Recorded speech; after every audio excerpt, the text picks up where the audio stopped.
This analysis was inspired by a passionate request from one of our dedicated readers who wanted to see these two martial arts legends face off in the ultimate hypothetical matchup.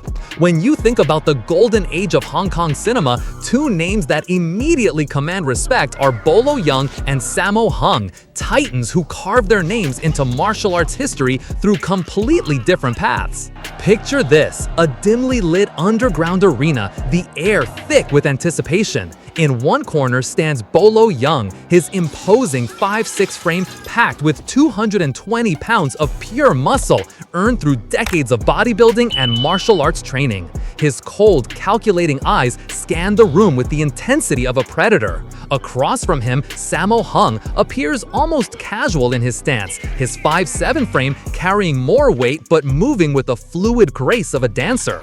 Don't let appearances fool you. Beneath that seemingly soft exterior lies one of the most technically gifted martial artists cinema has ever known. Bolo Young, born Young Se in 1946, represents the epitome of physical intimidation in martial arts cinema. His journey began not in the dojo but in the gym. As a competitive bodybuilder, he developed the kind of muscular physique that would make him instantly recognizable on screen. But Bolo was never just about looks. His martial arts foundation runs deep, with extensive training in various Chinese fighting systems. His strengths are immediately apparent. The man possesses crushing grip strength that became legendary on film sets. Stories circulate about actors genuinely fearing his bone-crushing handshakes. His striking power, generated from that densely muscled frame, could deliver devastating blows that looked convincing because they were real.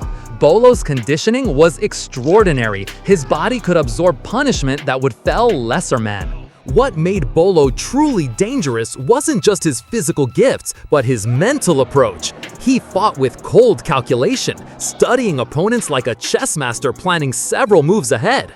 His experience spanning decades gave him an encyclopedia of techniques and the wisdom to know when to deploy them. In close quarters combat, few could match his ability to use leverage and strength to dominate an opponent. However, every fighter has vulnerabilities. Bolo's massive frame, while intimidating, came with trade-offs. His mobility, especially as he aged, became increasingly limited. That muscle mass required tremendous energy to maintain and move. In a prolonged fight, cardiovascular endurance could become an issue. His fighting style, while effective, was somewhat predictable, power-based and direct, lacking the unpredictability that often wins fights. Sammo Hung presents a completely different challenge. Born in 1952, he entered the legendary China Drama Academy as a child, where he trained alongside Jackie Chan and Yuan Biao under the brutal tutelage of Master Yu Jim Yuan.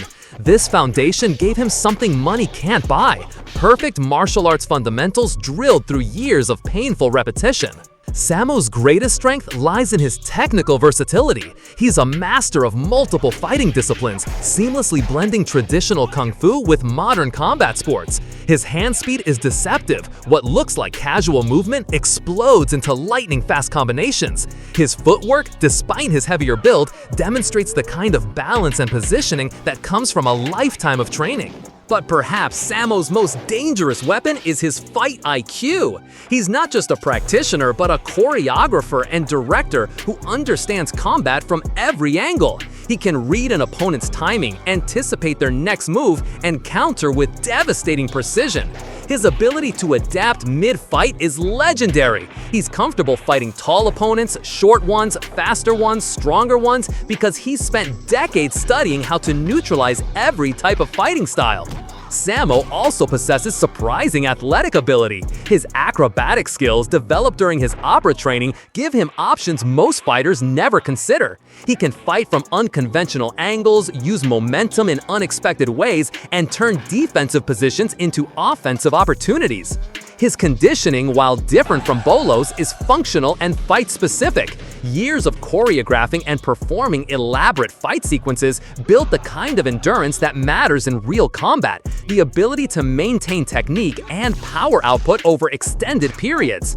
The weaknesses in Sammo's game are subtler. His style, while technically superior, sometimes relies on complex setups that might not work against a purely aggressive opponent. His build, while deceptively athletic, doesn't have the raw intimidation factor that can end fights before they begin. When these two forces collide, it becomes a fascinating study in contrasts. Bolo would likely open aggressively, looking to use his size and strength advantage to overwhelm Sammo early. His strategy would be simple but effective. Close the distance, tie up Sammo's hands, and use his superior grip strength and body weight to control the fight. Sammo, however, has faced stronger opponents before and knows how to neutralize size advantages. His game plan would focus on movement and angles, staying just outside Bolo's optimal range while picking him apart with precise strikes. He'd use his superior footwork to stay mobile, making Bolo work harder to close distance and expend energy chasing him around the fighting space. The technical battle would be fascinating to watch. Bolo's direct, power-based approach would test Sammo's defensive skills, while Sammo's complex combinations and timing would challenge Bolo's ability to adapt to unconventional attacks. As the hypothetical fight unfolds, several factors tip the scales in Sammo's favor. First, his superior conditioning becomes apparent. While Bolo's initial aggression is intimidating, Sammo's ability to maintain his technical precision throughout a long fight gives him a significant advantage. As Bolo begins to slow, Sammo actually becomes more dangerous, his timing improving as he reads his opponent's patterns. Second, Sammo's technical diversity proves crucial. Bolo's strength and intimidation work best against opponents who fight his fight, standing toe-to-toe and trading power shots. Sammo refuses to play that game. He uses angles, distance management, and timing to frustrate Bolo's game plan. Every time Bolo thinks he has Sammo figured out, the crafty veteran shows him something new.